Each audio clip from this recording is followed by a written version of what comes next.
अबे तुझा फोन वाजून राहिला पाय. हॅलो. का? बर बर बर बर बर मी आत्ता येतो घ्यायला.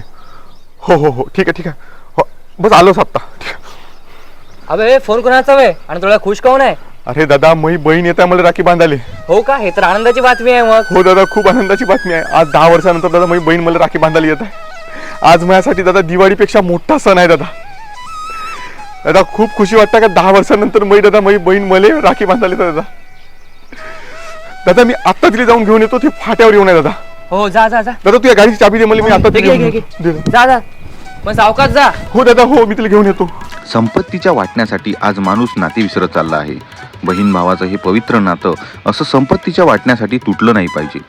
बहीण भावांनी एकमेकाला जर समजून घेतलं तर हे पवित्र नातं तुटणार नाही असं मला वाटते. रक्षाबंधनाच्या सर्वांना खूप खूप शुभेच्छा.